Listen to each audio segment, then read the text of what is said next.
They looked like the perfect family from the outside: Sunday dinners, smiling photos on the porch, polite greetings at the church. But behind closed doors, a storm was brewing.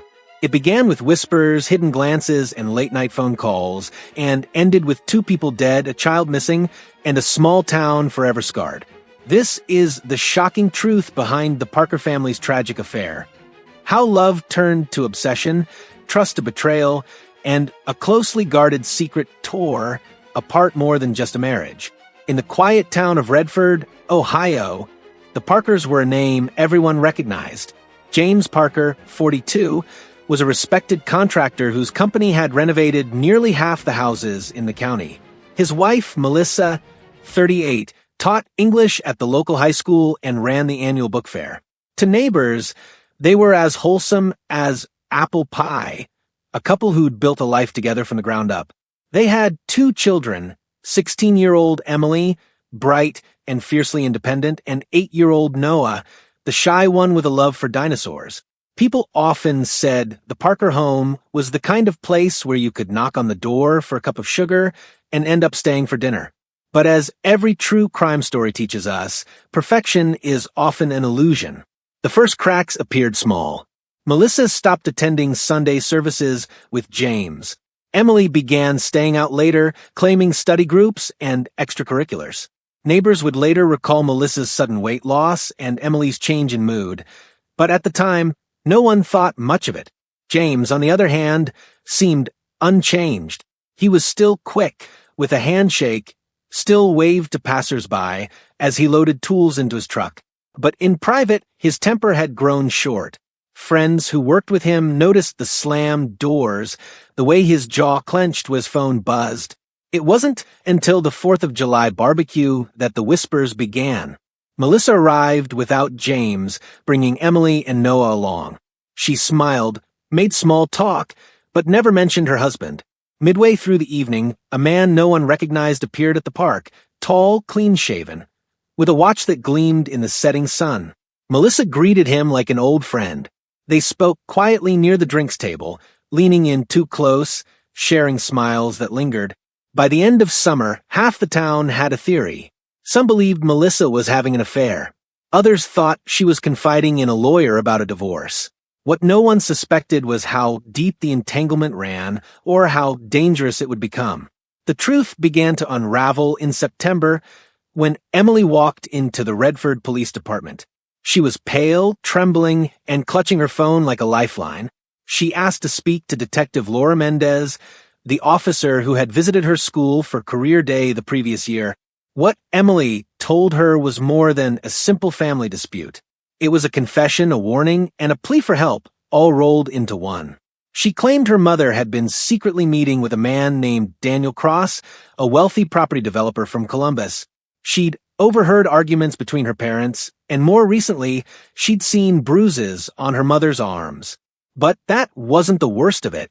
Emily said she'd found something in her mother's bedroom drawer, a prepaid cell phone filled with text messages. Some were romantic, others were terrifying. Messages about making it look like an accident, about getting him out of the way for good. Detective Mendez asked Emily to leave the phone with her, but the teenager refused. "If my dad finds out I came here, he'll be the one in danger," Emily said. 2 weeks later, James Parker was dead. The morning of October 12th began like any other in Redford. Mist clung to the edges of the cornfields, and the streets were still slick from an overnight rain. By 8:15 a.m., the first call came into the Redford Police Department. A frantic male voice shouted into the receiver, "There's a man, he's not moving. I think he's dead." The call came from a jogger who'd been running along the banks of Maple Creek just a mile from the Parker home. The man's body lay sprawled half in the shallow water, half on the muddy bank. His face was pale, his lips blue. A gash above his right temple still trickled blood into the current. Within minutes, the area was swarming with patrol cars, crime scene technicians, and curious onlookers who'd heard the sirens. Detective Laura Mendez arrived just after 9 o'clock. She didn't need to ask who the victim was. She recognized James Parker immediately. His clothes were damp and streaked with mud. One of his boots was missing. The scene had the eerie stillness of something staged, as though someone had wanted the body to be found quickly. The coroner's preliminary notes pointed to blunt force trauma as the cause of death, but the rest was murky. There were no defensive wounds on James's hands, suggesting he hadn't fought back. His watch was gone, but his wallet, with over $200 in cash, was still in his jacket. Robbery did make sense. Detective Mendez couldn't ignore the memory of Emily Parker in her office just weeks before, speaking about her mother's mysterious relationship and the disturbing messages she'd seen. She ordered her team to treat the case as a potential homicide from the start. When the news broke, the town reacted with disbelief. The Parkers were as close to Redford royalty as it got, good people, hard workers, churchgoers. The idea that James had been murdered shattered the small-town sense of safety. Melissa Parker was notified at home. According to the officer who delivered the news, she collapsed to the floor, sobbing into her hands. She asked to see her husband's body immediately, but protocol required otherwise. Still, something about her reaction struck the officer as measured.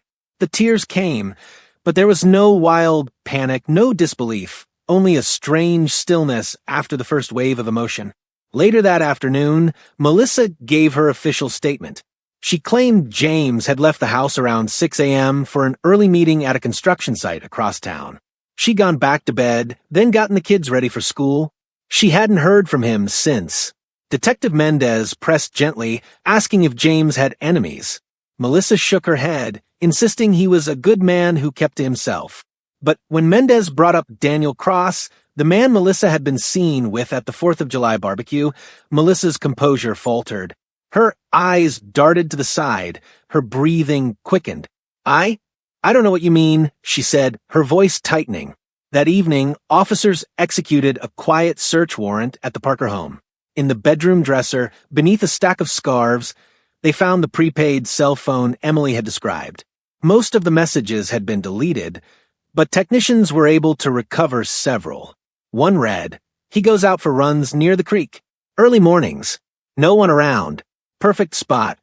Another, "Once it's done, we can finally be together." The sender's name was saved only as D. When detectives traced the number, it led straight to Daniel Cross. The next day, Cross was brought in for questioning. A tall man in his early 50s with sharp features and a calm demeanor, he denied any involvement in James Parker's death. Yes, he admitted he'd been close to Melissa for several months, but insisted their relationship was purely romantic, nothing criminal. As the interview progressed, Cross's tone shifted.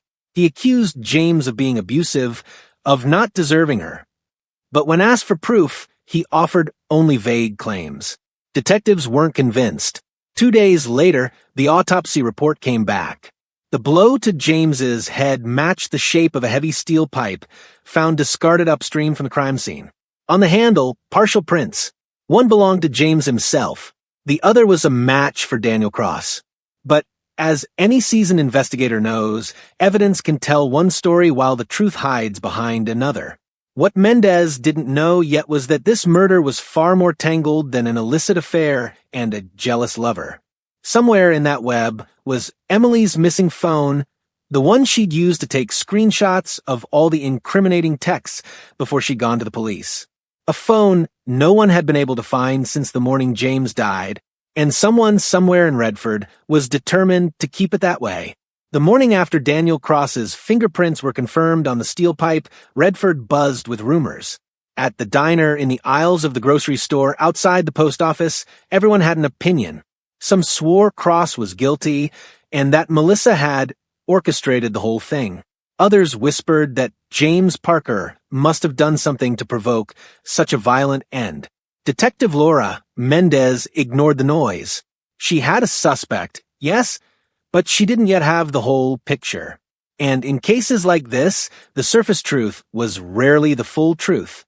Her first step was to dig into Daniel Cross's background. On paper, he was a successful property developer with a portfolio stretching from Columbus to Cincinnati. But his financial records told a different story. Recent business losses, 2 lawsuits from former partners, and a foreclosure on one of his luxury homes. He was bleeding money and badly. When Mendez shared this with her partner, Detective Ron Avery, he raised an eyebrow. If Melissa was in on it, maybe it wasn't just about love. Maybe James's life, insurance looked like a way out for both of them. James Parker's policy, as it turned out, was worth $500,000 payable to Melissa. And, according to the insurance company, she called to confirm the policy details just 3 weeks before his death. Still, Mendez wasn't ready to draw a straight line between motive and guilt. She needed more evidence, more leverage, more truth from the one person who seemed to be holding back, Emily Parker. When she visited Emily at her aunt's house, the teenager looked pale and hollow-eyed. She'd been staying there since the night of her father's death, away from Melissa at the request of Child Protective Services. "I told you everything I knew," Emily said quietly when Mendez sat down across from her. "I don't think you have." Mendez replied gently, "You told me about the phone. You told me about the texts. But, Emily, that phone's gone now. And I think you know who took it." Emily's hands tightened around the mug of tea in front of her. For a moment, it looked like she might stay silent. Then, in a voice barely above a whisper, she said, "Noah saw Mom take it the morning Dad died. She didn't know he was awake." This detail stopped Mendez cold. Noah, just 8 years old, had witnessed something that could blow the case wide open. Later that day, she arranged to speak to Noah with a child psychologist present. The boy was shy, fidgeting with the strings of his hoodie as he talked. But slowly the story came out. "I woke up because I heard voices," Noah said. "Mom was in the kitchen with the man from the park. She was mad. She told him, 'We can't be seen together now.' Then she went upstairs, got Emily's phone from her nightstand, and put it in her bag." "What happened next?" Mendez asked. "They left. Together. Before the sun came up." This was the break Mendez needed. A timeline that placed Melissa and Cross together just hours before James's body was found. But it also raised new questions.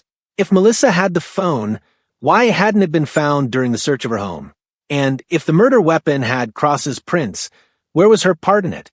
That night, Mendez went over the recovered messages again, looking for something she might have missed. One in particular caught her attention. "You don't have to do it yourself. I have someone who will handle it." The phrasing gnawed at her. Someone who will handle it. It suggested a third person, someone outside the obvious circle. A hired hand.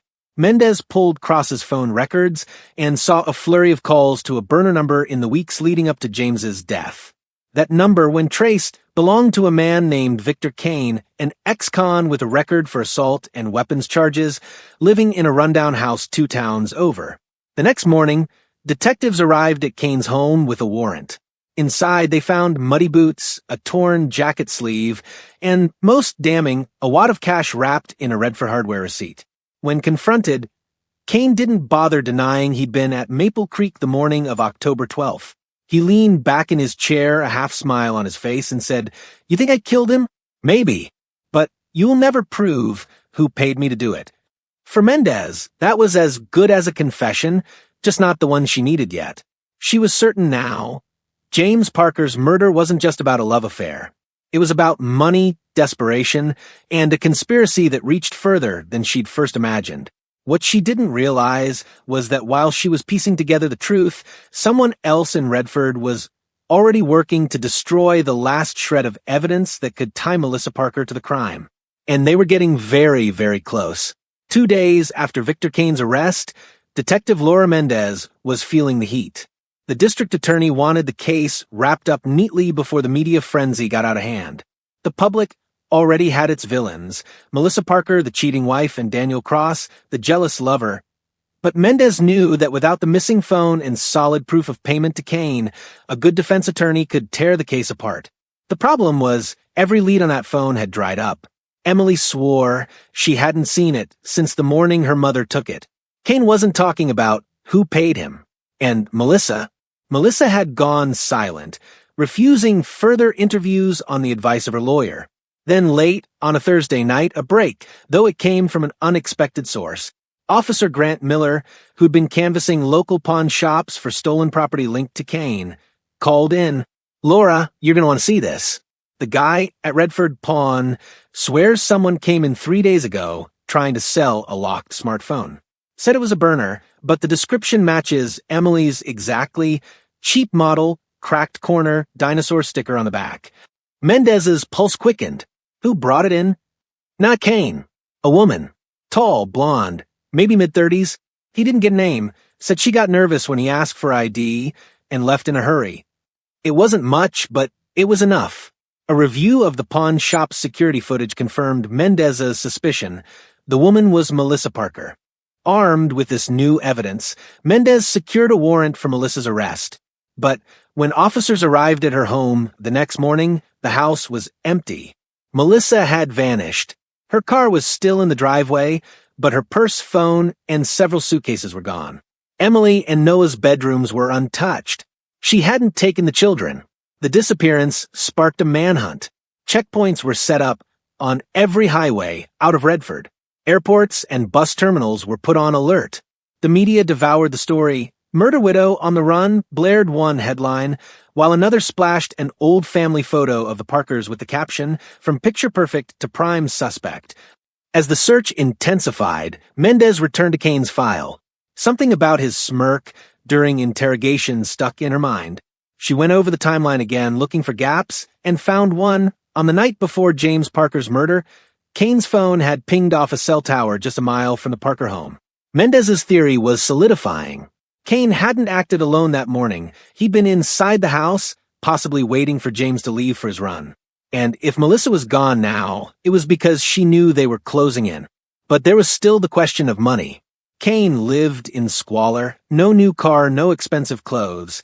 Yet, the cash from the hardware store receipt was crisp, like it had come straight from a bank withdrawal. She requested a full audit of Daniel Cross's accounts. What came back was damning. 2 withdrawals of $5,000 each in a month before the murder, both in cash.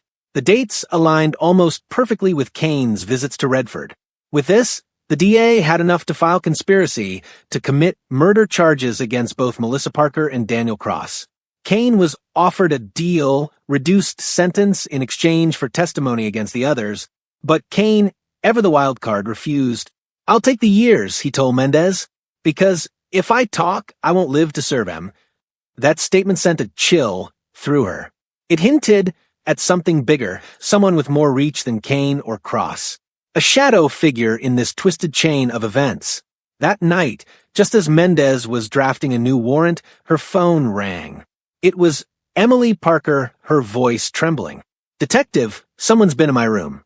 The drawer where I keep my old phone, the one I used before the prepaid, was open, and there was a note."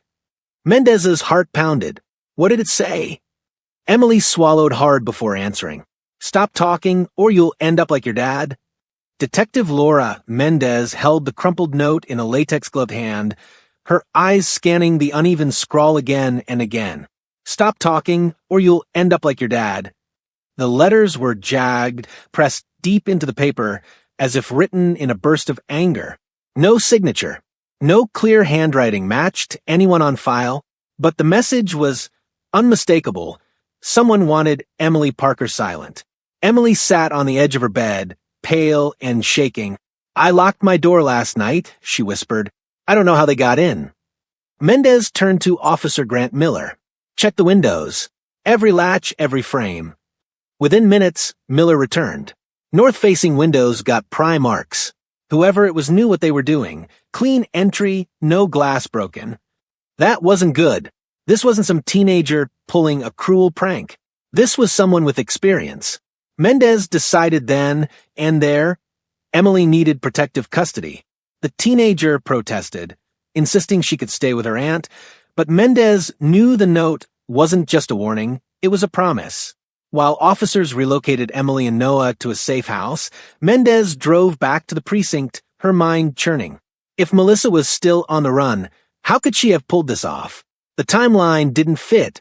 That meant someone else, someone still in Redford, was moving pieces for her. She pulled up the list of Daniel Cross's known associates, narrowing in on those with criminal histories. One name jumped out, Marcus Brick Dunham. A former bouncer with a reputation for intimidation, Brick had done odd jobs for Cross in the past, mostly involving debt collection. He also had a burglary charge from years back, same MO as the window entry at Emily's aunt's house. By noon, Mendez had Brick in an interview room. He was a mountain of a man, tattoos creeping up his neck, arms crossed in silent defiance. "You ever break into a teenage girl's room and leave her a threat?" Mendez asked bluntly. Brick smirked. "You think I'm dumb enough to admit something like that?" "No," Mendez said, leaning forward. "I think you're dumb enough to leave pry marks we can match to your tools. Which, by the way, we're already searching for." The smirk faltered. "Not much, but enough. I don't know anything about a note," he muttered. "I just got told to check in on her. Make sure she wasn't talking too much." "By who?" Brick hesitated. "Look, I don't say names. Not to you. Not to anybody." Mendez pushed a photo of Melissa Parker across the table. "Her." A pause. Then no. "Someone else. But I'm not stupid enough to tell you who." The refusal only deepened the mystery. If it wasn't Melissa, then who had the power to order Emily's intimidation? And how did they connect to James Parker's murder? Later that day, Mendez got the call she'd been waiting for. State troopers in Indiana had spotted a woman matching Melissa Parker's description at a roadside diner. She'd been traveling alone, driving a gray sedan registered under a fake name. When local deputies moved in, Melissa didn't resist. She looked exhausted, hair unkempt, makeup smudged, but her voice was steady. "I want a lawyer," she said, before they even told her the charges. Back in Redford, the news of her capture spread like wildfire. Reporters camped outside the courthouse, eager for the first images of the runaway widow. But Melissa wasn't the only one returning to the spotlight. That night, Daniel Cross walked into the precinct, unannounced, flanked by his attorney. His message to Mendez was simple. "You're looking in the wrong direction. If you think Melissa planned this, you're missing the real threat. James's death wasn't about love. It was about something he found, something that was going to ruin all of us." For the first time, Mendez felt the ground shift beneath her. This wasn't just a domestic crime spiraling out of control. This was bigger, much bigger. Daniel Cross leaned back in the interview chair, his eyes fixed on some invisible point above Detective Laura Mendez's head. His attorney, a sharp-faced man in an expensive suit, sat beside him, hands folded in calculated patience. "I'm not here to confess to anything," Cross began, "but I'm not letting Melissa take all the heat for something she didn't start." Mendez didn't flinch, then start talking. Cross glanced at his lawyer, who gave a small nod. James Parker was a smart guy, too smart for his own good. He wasn't just some finance officer at the county development board. He was a watchdog. He handled zoning permits, funding applications, construction approvals, and he saw things he wasn't supposed to see. Mendez's mind raced. Corruption? Cross gave a humorless laugh. That's the polite word for it. Redford's new business park, the one everyone's so proud of, it's a front. Millions in taxpayer money, funneled through shell companies. Half of it's real construction, the other half's just paperwork and fake invoices. James found proof, and once he had it, he wouldn't shut up about it. Mendez leaned in. Who was behind it? Cross's smirk faded. You're not ready for that answer. But I'll tell you this. Melissa wasn't involved until she realized what James was doing to get him killed. She came to me, scared out of her mind. I told her to get out of town with the kids, but she made other choices. The room fell silent. Mendez could feel the weight of the unspoken. Melissa's affair with Cross, her eventual link to Victor Kane. You expect me to believe you were just looking out for her? Cross shrugged. Believe what you want. But Kane wasn't my hire. If anything, I think he was brought in to make sure James's evidence disappeared along with him. Evidence. Mendez asked sharply. Cross nodded. James had a USB drive. He kept it on him at all times. I don't know what was on it, but I know it scared some powerful people. And before you ask, no, I don't have it. If I did, we wouldn't be talking right now. The mention of a USB drove a spike of urgency through Mendez. If the drive existed and still contained whatever James had uncovered, it could blow the entire case open. Not just a murder, but the corruption Cross was hinting at. But Kane had never mentioned it. Neither had Melissa. Hours later, after Cross was released pending further investigation, Mendez pulled Kane back into interrogation. "Where's the USB?" she asked without preamble. Kane's brow furrowed. "What USB?" "The one James Parker had on him when you killed him." Kane chuckled, a dry, humorless sound. "Lady, I didn't kill him for a thumb drive. But now that you mention it, I did see something. Little silver thing on his keychain. Didn't think much of it at the time. It wasn't on him when I left." Mendez froze. "Then who took it?" Kane's smile widened. "Guess that's your problem to figure out." That night, Mendez dug through the property inventory. From the crime scene, James's keys were listed, but no USB. No mention of it at all, which meant it vanished before the official search. Her gut told her the USB was a real motive, and whoever had it was still out there. The next morning, she got a call from the forensics lab. They'd finished processing Melissa Parker's sedan, the one she'd been caught driving in Indiana. Hidden under the driver's seat, wrapped in duct tape, was a small silver USB drive. Mendez's relief was short-lived. The text voice over the phone was tense. "Detective, the drive's encrypted, military grade, and whoever set it up put a kill code in it. One wrong password, and everything on it gets wiped. If what Cross said was true, that drive could be the key to exposing James's killer, and whoever was pulling strings in Redford's corruption network. But the clock was ticking. Someone else might be looking for it too, and they might be willing to kill for it."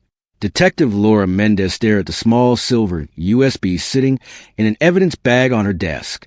It didn't look like much, no logo, no brand, just brushed metal with a tiny red indicator light. But she knew better. This wasn't just a piece of hardware.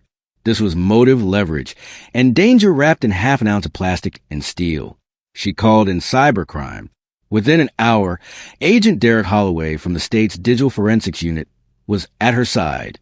He was tall, quiet, with the kind of calm that made people underestimate him. Mendez slid the evidence bag toward him. "It's encrypted," she said. "Military grade. They tell me one wrong password, and the data's gone." Holloway studied it like it was a puzzle he'd been waiting for. "Military grade? That's not your everyday lock folder. This is custom. Expensive. Somebody went to a lot of trouble to keep eyes off this."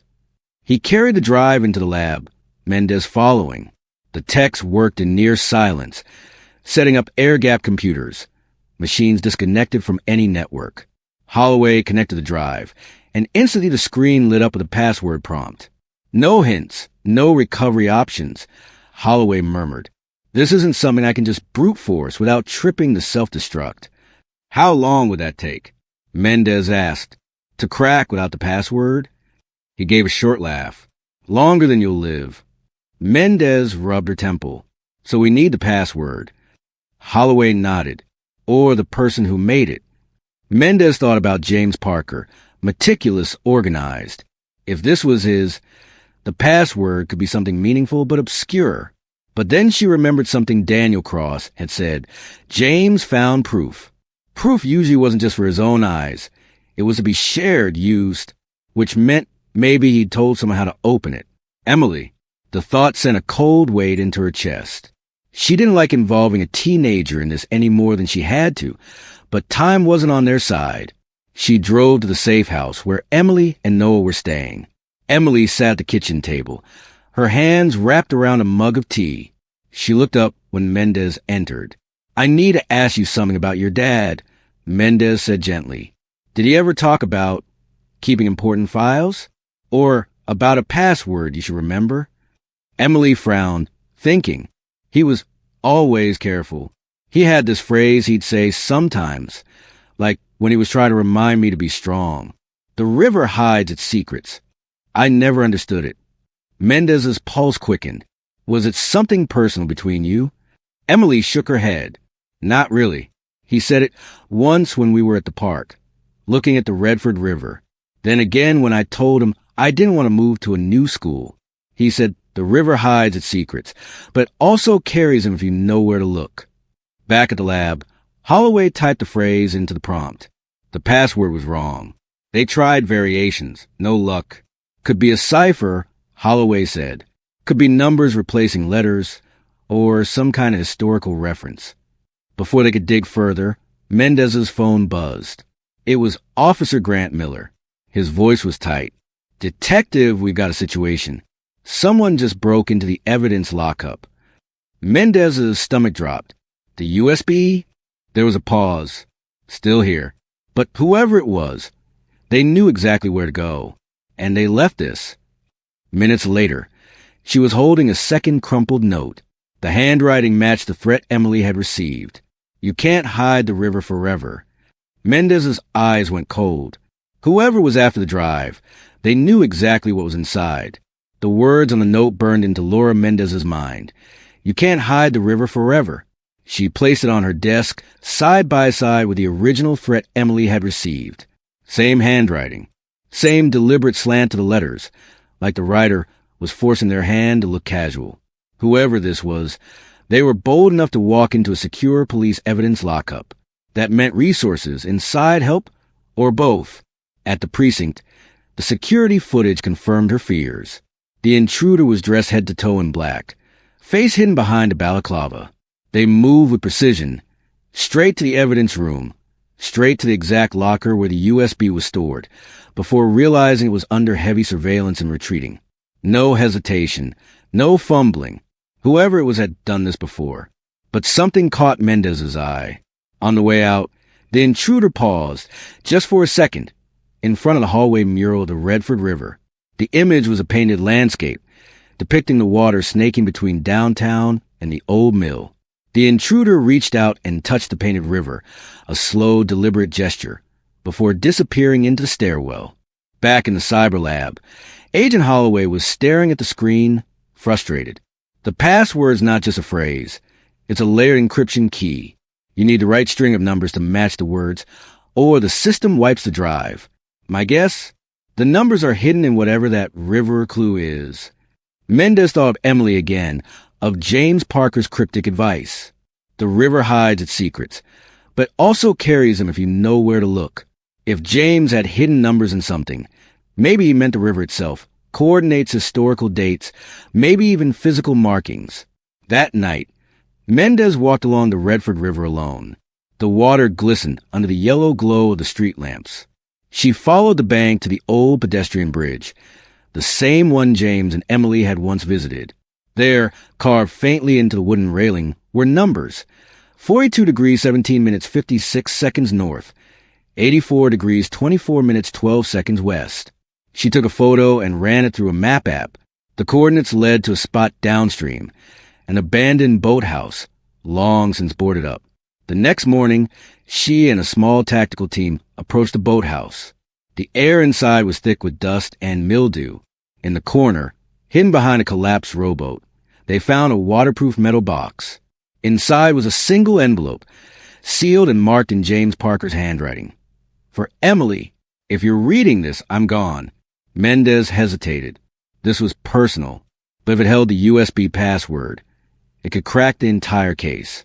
Inside was a letter, addressed to his daughter, telling her to be brave and trust her instincts. In the margin, barely noticeable, were 8 digits separated by hyphens. Back in the lab, Holloway entered the full phrase and appended the numbers. The river hides its secrets. 17-84-24-56. The USB drive unlocked. Files flooded the screen. Scanned documents, bank records, offshore account ledgers, zoning permits, all linking Redford's business park to a network of shell companies tied to organized crime. And at the center of it all, one name kept appearing, Councilman Richard Hale. The problem? Hale wasn't just a councilman. He was running for mayor and polling ahead by a landslide. By the time the sun rose over Redford, Detective Laura Mendez knew she was holding a live grenade, one with no safety pin. The USB's contents were enough to destroy Councilman Richard Hale's career, dismantle a network of dirty contracts, and implicate half a dozen city officials. The problem? If Hale caught wind of what she had, she'd be done, professionally, maybe even physically. Within hours of unlocking the drive, word had spread inside the precinct that high-profile names were involved. Mendez could feel the shift in the air. Colleagues avoided her gaze. Conversations cut off when she walked into a room. Even her captain, Alan Brewer, started acting careful. At 10:04 a.m., Brewer called her into his office. He was leaning back in his chair, tie loosened, but the smile on his face didn't reach his eyes. "Laura," he began, "I've had a call from the city attorney's office. They're concerned you might be getting too close to something sensitive." She didn't move. "Sensitive is my job, sir." He chuckled, but it sounded rehearsed. "There's a chain of command for a reason. I'm going to need you to turn over everything you found on that drive. I'll make sure it gets to the right hands." Mendez knew what that meant. Once the evidence left her possession, it would vanish into a black hole of ongoing investigation until it was legally dead. "I can't do that," she said flatly. Brewer's smile disappeared. "Careful, Laura. This isn't the hill you want to die on." She left his office without answering. If Brewer was compromised, then the walls were closing in faster than she thought.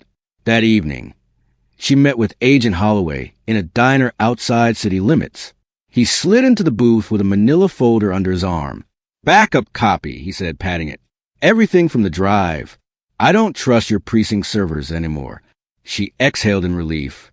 "Good, because we might have to go public."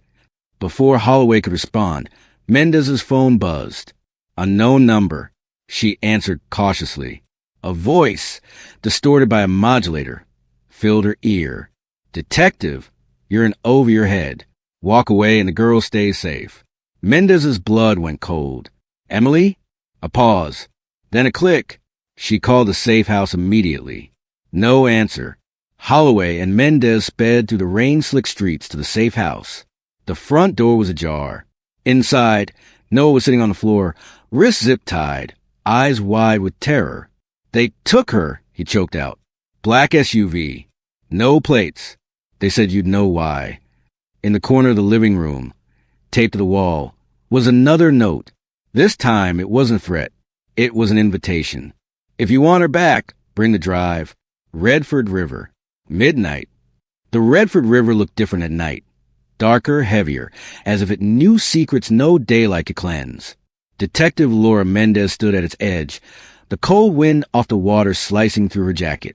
The USB drive was in her coat pocket, its weight feeling less like evidence and more like a loaded gun. Holloway was crouched a few feet away, checking his earpiece. "You're sure you want to do this?" "I'm not handing them the real drive," Mendez said. "We give them a decoy. We track them. We get Emily back." They'd spent the past 2 hours creating a near-perfect replica of the USB contents, scrambled data that looked authentic but was useless. The real drive was already in a lockbox at a federal field office.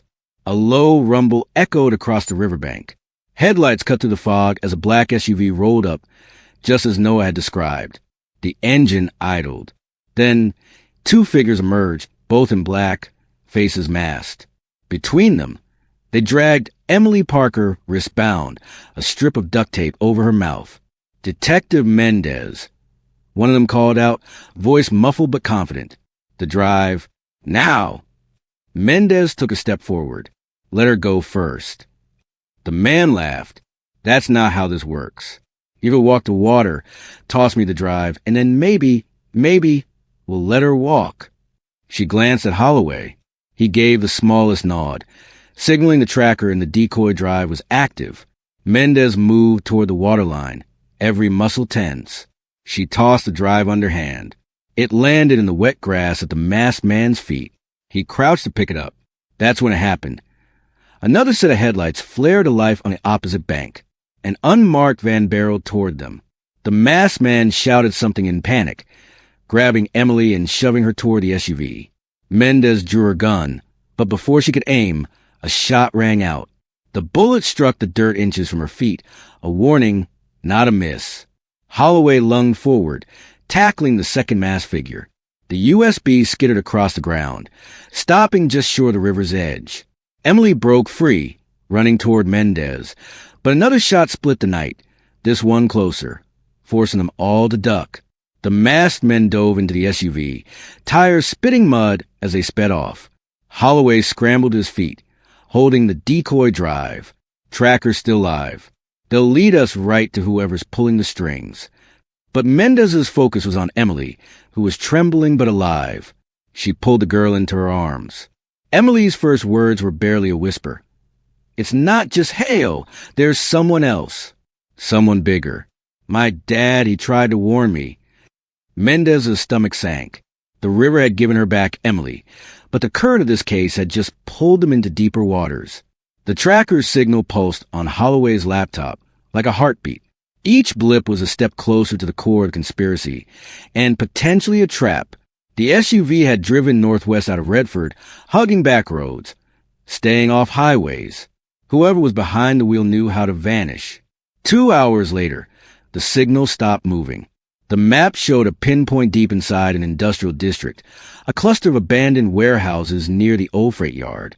It was the kind of place people forgot about, the kind of place screams wouldn't echo far enough to matter. Holloway parked their car several blocks away. No sirens, no backup, he reminded her. If this is what I think it is, half the local force could be compromised. Mendez slipped on her gloves, her badge hidden under her coat. Then we're ghosts tonight. They moved through the shadows, their breath hanging in the cold air. The warehouse they were after loomed ahead, 3 stories of rusted metal and broken windows. A single light glowed faintly from inside. Through a crack in the corrugated wall, Mendez could see them. 4 men at a table, their faces partially obscured by hoodies. One of them was flipping through documents. Another was speaking into a burner phone. But it was the man at the head of the table who made her blood run cold. Councilman Richard Hale. He wasn't supposed to be here.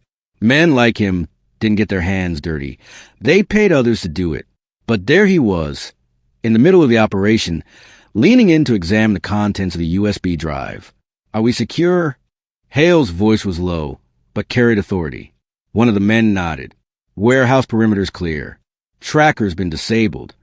Mendez's eyes widened. If they'd found the tracker, they knew someone was coming. Holloway leaned in and whispered, "We need to pull back. Now." Before they could move, a voice came from behind them. "You really should have stayed out of this, detective." 2 armed men stepped from the shadows, weapons trained on their chests. Mendez and Holloway were shoved inside the warehouse. Hale looked up, surprise flickering across his face before he smirked. "Detective Mendez," he said, standing. "I've heard you've been busy." She kept her eyes locked on him. "You kidnapped a teenager to protect your dirty contracts. You think I'm going to walk away?" Hale chuckled, circling her slowly. "You think I'm the end of the story? I'm just a doorman. You don't even know who's upstairs." Her heart pounded. Upstairs. That's when the sound came, a faint creak of floorboards above them. Whoever was upstairs was the one Hale was afraid of, the one pulling every string. "Bring them up," Hale ordered. 2 men grabbed her arms, marching her toward the staircase. Holloway struggled, but was forced to follow. Step by step, the air grew colder. And then they reached it, the door at the top of the stairs heavy and old, with a brass plate that simply read, "Private." Hale knocked twice, then opened it. And standing inside, lit by the glow of a single desk lamp, was a face Mendez had never expected to see. The desk lamp's light carved sharp shadows across the room, but Mendez didn't need much illumination to recognize the person sitting behind the oak desk. Her stomach tightened instantly. "Daniel Vargas," she said, her voice cutting through the silence. Vargas leaned back in his chair with the lazy confidence of a man who never feared the law. "It's been a long time, Laura." 8 years. 8 years since she put him away for racketeering, conspiracy, and 3 counts of attempted murder. 8 years since she'd stood in a courtroom, testified that he was the kind of man who'd burn the world to save himself. And 8 years since she'd gotten word that he died in a federal prison transfer gone wrong. But here he was, alive, well, and very much in charge. "You're supposed to be dead," Mendez said, more to herself than to him. "That's the thing about people like me," Vargas replied smoothly. "We only stay dead when it's convenient." He gestured toward Hale, who stood by the door like a bodyguard now. "Richard here has been a good employee, but let's be honest, he's not cut out for long-term management. That's why I had to step in." Holloway's voice was tight. You staged your own death to avoid prison. Vargas smiled faintly. Prison was just temporary housing. I was never going to spend my life in a cell. But enough about me. Let's talk about you, detective. He opened a drawer and slid a manila folder across the desk. Mendez's pulse quickened as she recognized her own handwriting on the top page. Case notes from her investigation into Vargas all those years ago. Notes that had never been released publicly. You kept my files, she said. Oh, I kept everything, Vargas said, his eyes narrowing. Because I knew someday you'd come sniffing around again. And now, here we are. You've been quite the problem lately, digging into Hale's operations, rescuing that girl. It's almost like you want me to hurt you. Emily. Mendez's hands clenched into fists. You stay away from her. Vargas chuckled, as if she just told a child's bedtime story. She's already involved Laura. Her father owed me a debt, a very large one. When he couldn't pay, I took collateral. Simple business. Holloway stepped forward, his voice sharp. You call kidnapping a teenager business? Vargas didn't flinch. I call it leverage. And if you'd played along, she'd have gone home unharmed. But you decided to play hero. Mendez took a step closer to the desk. So what now? You kill us? Stage another accident? You think that'll keep your little empire running? Vargas's smile vanished. No, detective. I think I'll keep you alive. Long enough to watch everything you care about crumble, starting with that girl. He snapped his fingers. Hale pulled a small remote from his pocket and pressed a button. A flat-screen TV mounted on the wall flickered to life, showing live surveillance footage. Emily was in a dark room, tied to a chair again. Only this time she wasn't alone.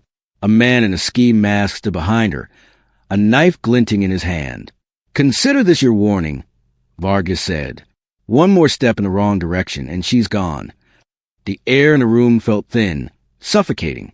Mendez forced herself to breathe, to think. She needed a way out, and fast. Because if Vargas was back from the dead, then the rules of the game had just changed, and this was no longer just about Emily. It was about surviving the kind of predator who'd already cheated death once. Mendez knew charging Vargas head-on would be suicide. Men like him didn't need to pull triggers. They had others do it for them. If she was going to save Emily and take Vargas down, she'd need to use his own network against him.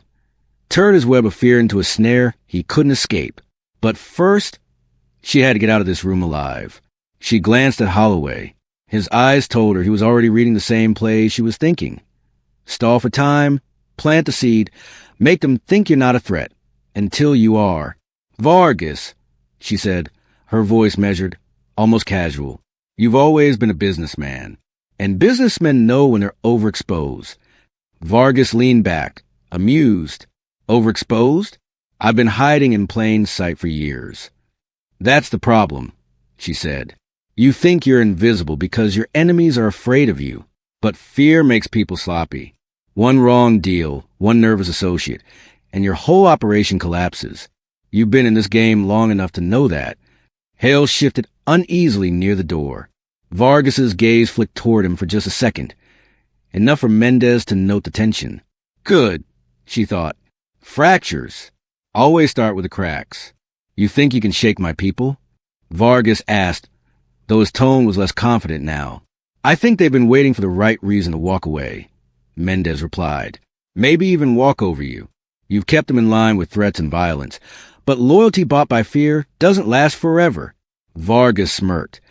But there was a flicker of something else. Calculation. And what? You think you can offer them a better deal? I don't have to, she said. I just have to make them wonder if you can. Silence settled over the room. Then Vargas laughed, low at first, then louder, like a man daring someone to keep playing a losing hand. You've got guts, detective. I'll give you that. But guts don't win wars. Hale's phone buzzed. He stepped aside to answer it, keeping his voice low. Vargas's attention wavered, just for a heartbeat. That was all she needed. Mendez shifted her weight slightly, tapping the heel of her boot against the floor twice, a silent signal to Holloway. Without hesitation, Holloway slumped forward like he was losing consciousness. What the hell? One of Vargas's guards stepped closer to check him. In that split second, Mendez lunged, grabbing the man's wrist and twisting hard. The gun clattered to the floor. Chaos erupted. Holloway sprang back up, shoving the second guard into the desk. Papers, cash, and a USB drive scattered across the floor. Vargas stood, fury blazing in his eyes. End them now! Mendez dove for the USB, scooping it up before Hale could grab it. She didn't even know exactly what was on it. But if it was important enough for Vargas to keep here, it might be the leverage she needed. Run! She shouted. They crashed through the door and tore down the staircase, gunfire echoing behind them. Splinters burst from the walls as bullets chased them down the corridor. They made it outside into the biting night air, sprinting toward the alley where they parked. Mendez's mind was racing. She had the USB, but Emily was still in danger. And now Vargas knew she was going to war. She didn't have much time. And the first move was going to be the most dangerous one she'd ever made, convincing Vargas's own men that the devil they knew was more dangerous than the law they feared. The USB drive felt heavier than it should, like it carried not just data, but the weight of every choice Mendez had made in the last 48 hours. Back in the dim light of Holloway's safe house, a rundown apartment 3 floors above a closed pawn shop, she plugged it into an old, untraceable laptop. What do you think's on it? Holloway asked, pacing near the window. If we're lucky, she said. Names, accounts, something that makes Vargas vulnerable to his own people. The screen filled with folder after folder, all with coded labels. But when Mendez opened the first one, her heart rate jumped. Spreadsheets of payments, transactions, and detailed notes on who got what and when. Offshore accounts, weapon shipments, bribes to public officials. And most importantly, a list titled Tier 1 Trusted. 20 names. Some she recognized, Hale, 2 other lieutenants from her old case. But most were new. Men and women Vargas relied on to keep his empire running. This, she said quietly, is how we flip the board. Holloway frowned. You're talking about turning them against him? Yes, but not with threats or police offers. We make Vargas look like the liability. We leak just enough to make them doubt his control. And what's the plan for Emily while we're making all his friends paranoid? Mendez swallowed hard. That's the part I'm still working on. 3 hours later, Mendez sat alone in a corner booth of a 24-hour diner in East Fulton. The place smelled like burnt coffee and old grease, but it was neutral ground. One of the few places she knew certain names on a list used for off-the-record meetings. She'd sent word through a fixer she trusted, making it clear she wasn't coming as a cop, just someone with information they needed to hear. The first to arrive was Marcus Rowe, one of Vargas's logistics men. He was tall, sharp-dressed, with a cautious look in his eyes. You're either real brave or real stupid. Calling me here, Rowe said as he slid into the booth. Probably both, Mendez replied. But I'm here because Vargas is about to drag you down with him. Rowe's eyes narrowed. You got proof of that? She slid a flash drive across the table, an edited copy of just enough data from a USB to make him question Vargas's loyalty. Payments to certain men much larger than his. Deals being cut behind the backs of other Tier 1 names. Rowe's jaw tightened as he scrolled through it on his phone. If this is true, he trailed off, clearly running the numbers in his head. It's true, Mendez said, and I'm not the only one who has it. This will start circulating. When it does, Vargas is going to start looking for someone to blame. Rowe sat back, silent for a long moment.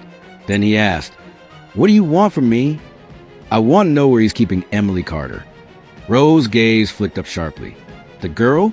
That's dangerous ground. That's the point, she said. Help me save her, and maybe you walk away from this mess alive. Don't, and when Vargas burns, you burn with him. He studied her, weighing the risk. Finally, he said, I might know someone who's watching her, but if I talk to them, I need protection. You'll have it, Mendez promised, even though she wasn't entirely sure how. Back at the safe house, Holloway was waiting with news of his own. You're not going to like this, he said. One of Vargas's guys called and wants a meet. Says he's ready to turn. That's good, Mendez said, pulling off her jacket. Yeah, Holloway replied. Except it's Hale. Her stomach dropped. Hale was Vargas's right hand, and the last man she expected to betray him. If Hale was flipping, it meant one of two things. Vargas really was losing his grip, or this was a trap. And if it was a trap, walking into it could mean both her and Emily never walked out. Mendez had learned long ago that the most dangerous men weren't the ones who shouted threats or waved guns around. They were the ones who smiled while they did it. Hale was one of those men. The meeting was set for midnight in a derelict warehouse on the outskirts of the city. Holloway didn't like it, and he made sure she knew. "This screamed setup," he said as they pulled up in a nondescript sedan. "We could just as easily get him on the phone." "No," Mendez replied, sliding her holster into place. "If Hale's actually flipping, I need to look him in the eye when he says it. And if he's not..." She didn't answer. The warehouse smelled of rust and old oil. Shafts of moonlight cut through the high windows, casting pale beams across the cracked concrete floor. Hale was there, standing alone near a stack of crates. His suit jacket was gone, his sleeves rolled to the elbow, revealing forearms inked with faded military tattoos. "Mendez," he said, his voice smooth as ever. "I hear you've been making friends." "I hear you've been losing them," she replied. A smile tugged at the corner of his mouth. Maybe I've been thinking it's time for a change. Vargas is volatile these days. Makes bad calls when he's cornered. That makes people nervous. People like you? People like everyone. He stepped closer, his eyes locked on hers. You've got something that could finish him. I want in. She kept her stance steady, masking the adrenaline spike in her chest. And what do you want in return?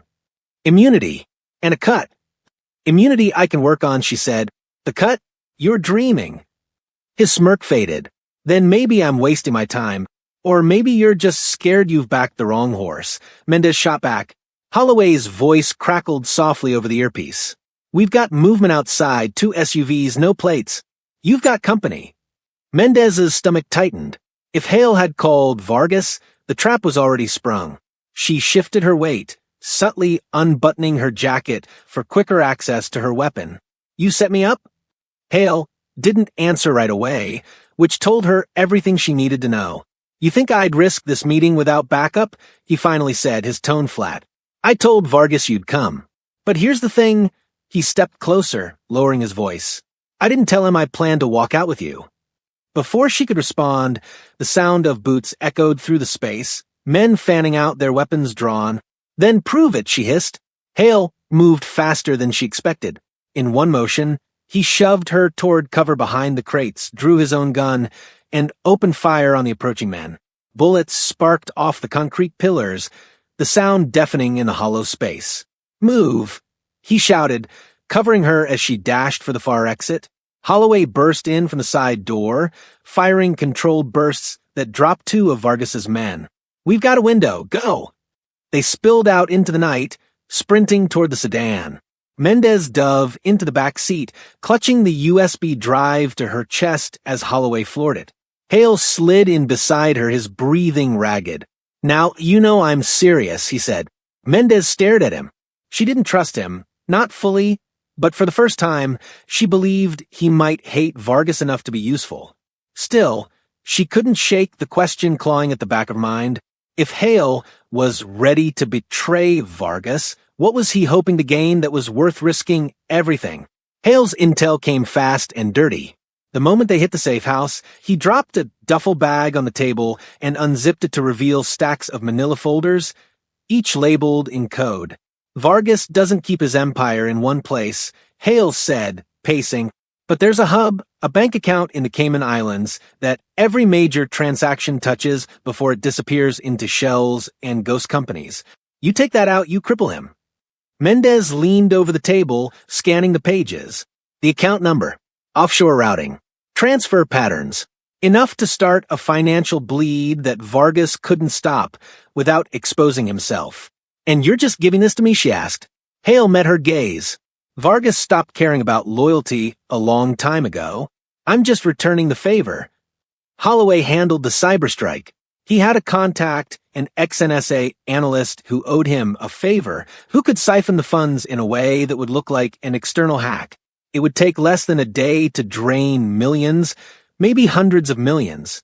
While Holloway made the call, Mendez sat with Hale, picking through the details of Vargas's network. "You do this," Hale warned, "and he's gonna know it's personal. He'll come for you, for Holloway, and for that girl.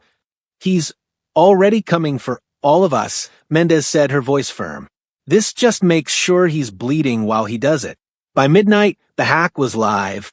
Every few seconds, the account balance dropped in chunks. $50, 000 here, $200,000 there, until the total had plunged by nearly 70%.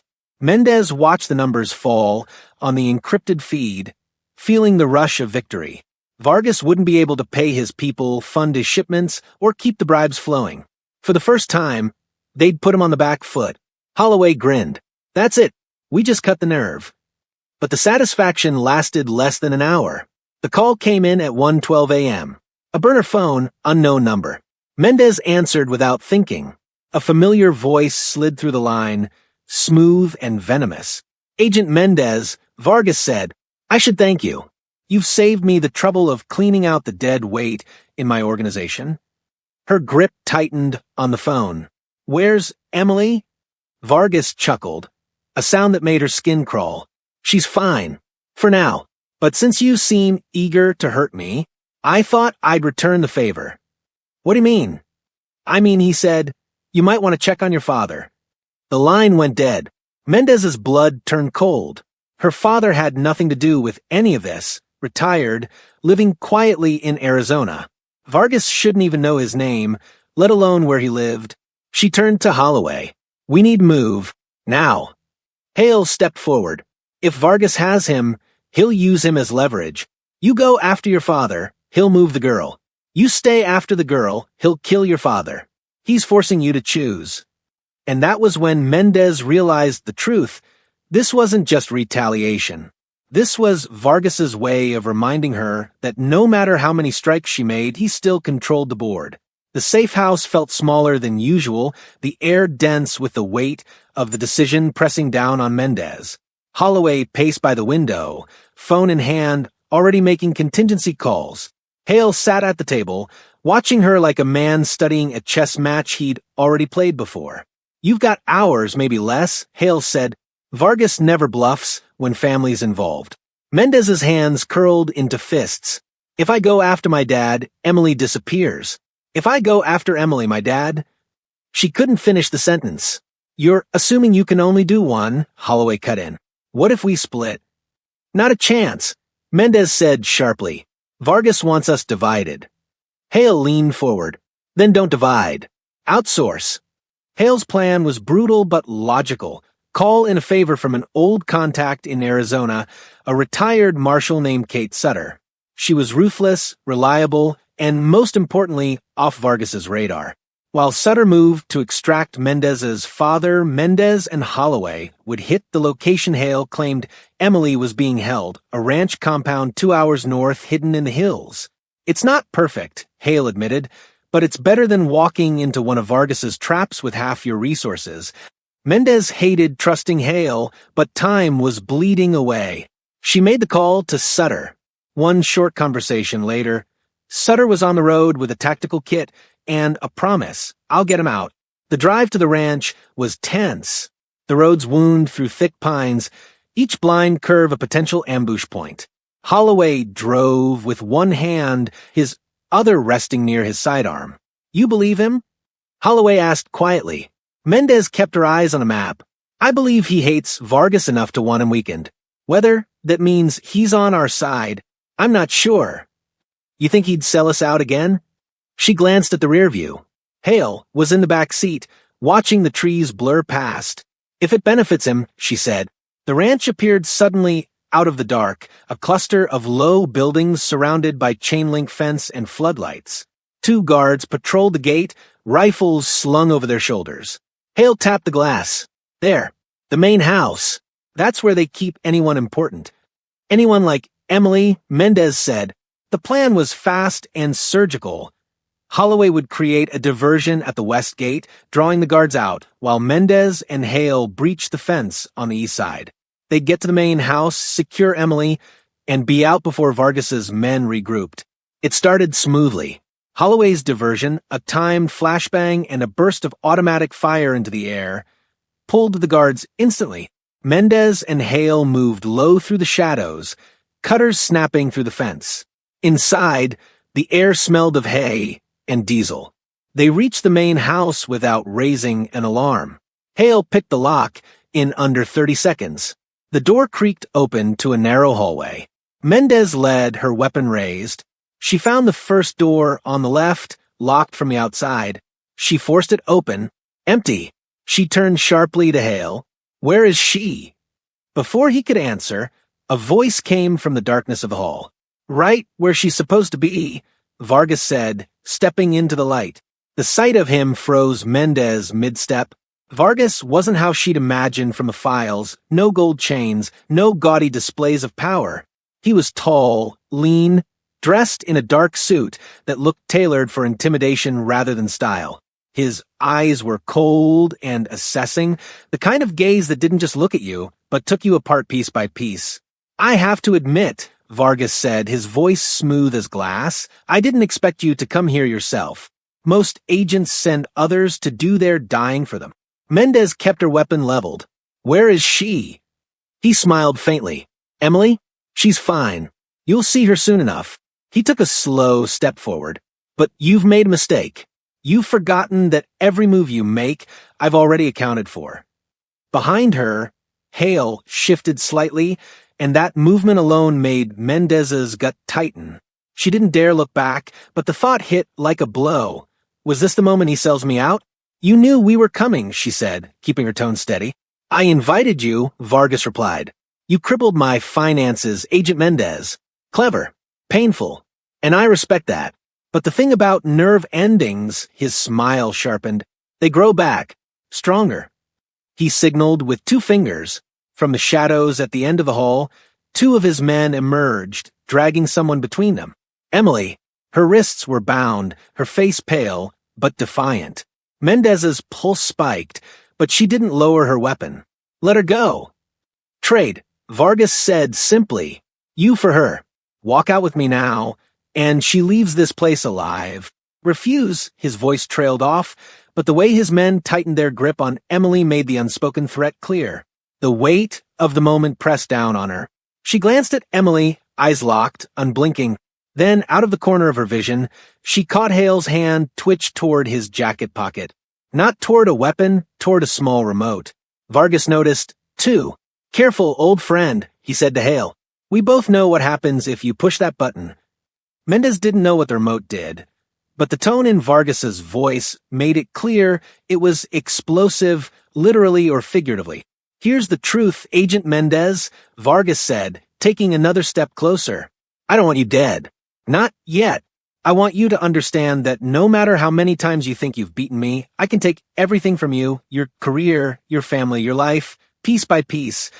The hallway felt like a trap that was already closing. In that instant, Mendez made her choice, not because it was safe, but because hesitation would get Emily killed. She fired. The shot cracked the air, shattering the moment. One of Vargas's men dropped instantly, Emily wrenching free from the other's grip. Vargas didn't flinch. He stepped back into the shadows, disappearing as if the darkness had swallowed him whole. The compound erupted into chaos. Alarms blared. Footsteps thundered from every direction. Hale grabbed Emily's arm, pulling her toward the exit. "Move." But Mendez wasn't done. Vargas had slipped away, and she knew, deep down, that letting him vanish now would mean chasing him for the rest of her life. The world around Mendez blurred into noise, sirens screaming, boots pounding against wood floors, shouts echoing through the compound.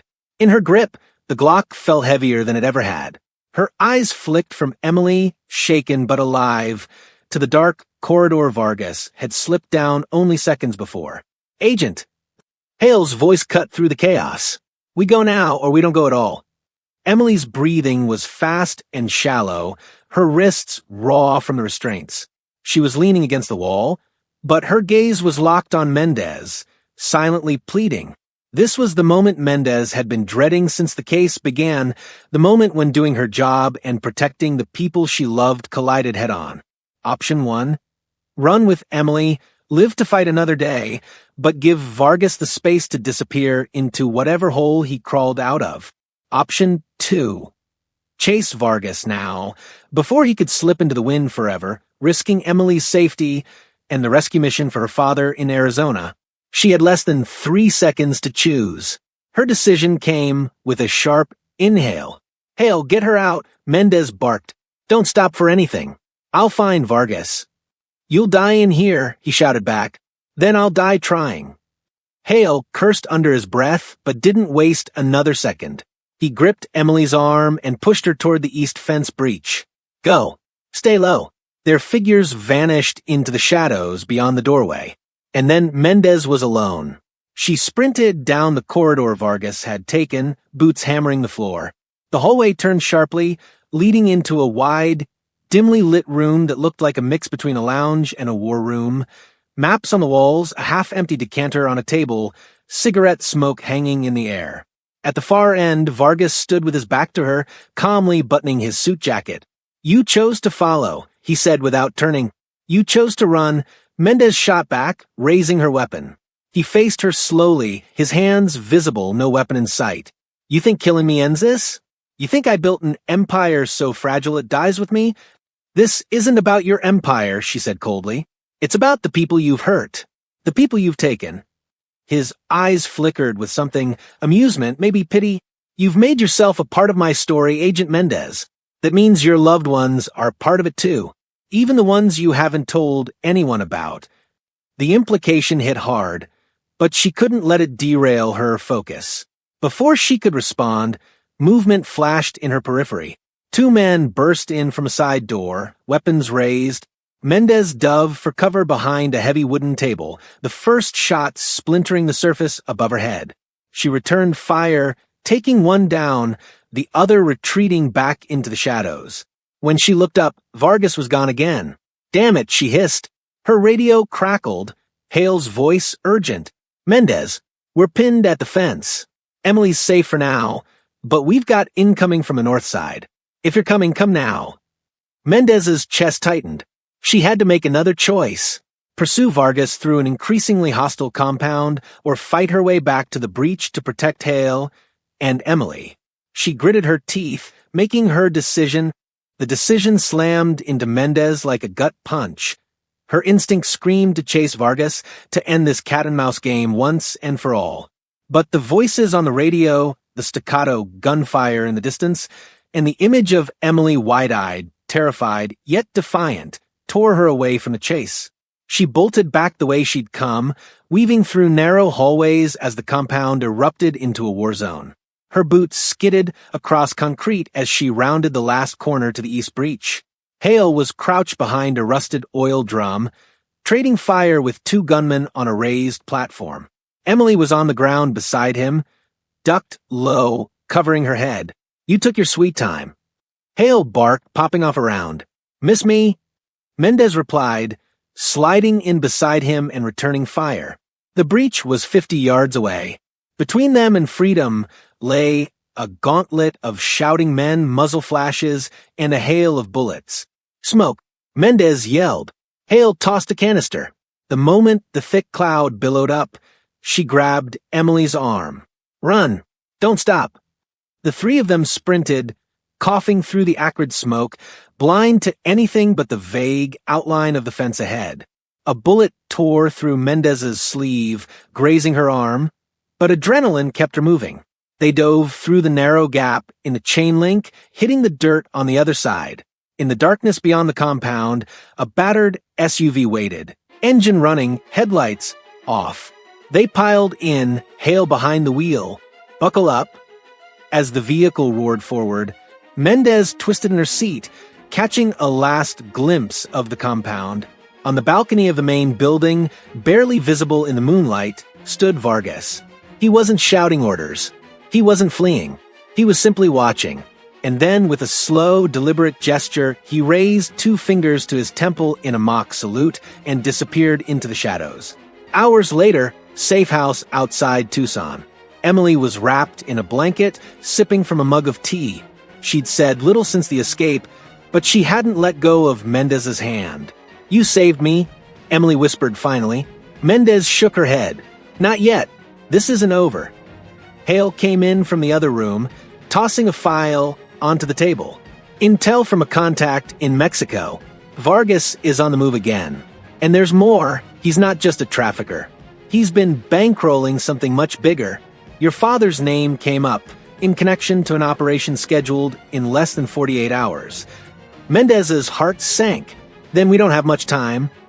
She stepped outside, the cool desert wind biting her skin. The stars were sharp above her. But her mind was locked on that balcony on Vargas's salute. This wasn't victory. This was the beginning of the next round. She swore quietly to herself. If Vargas wanted to play long games, she'd match him move for move. Because this time, she wasn't just an agent chasing a criminal. She was a daughter, a sister, and a woman who'd seen exactly how much she stood to lose. And she would burn his empire to the ground, brick by brick, before she let him touch her family again. But as every true crime investigator knows, the moment you think the story is over is the moment it's about to take its darkest turn. Asterisk, in the world of crime, there are no neat endings. Vargas may have slipped through the cracks tonight, but his shadow still hangs over every life he's touched. Emily is safe for now, but as long as Vargas walks free, the danger never truly disappears. And somewhere out there, the next chapter of the story is already being written. If you've been following this case, make sure you stay with us. The deeper we dig, the darker it gets, and trust me, you want to see where this trail leads. Subscribe, turn on notifications, and join us tomorrow as we uncover more chilling truths that others want buried. Because in true crime, the moment you look away is the moment you miss everything. Asterisk,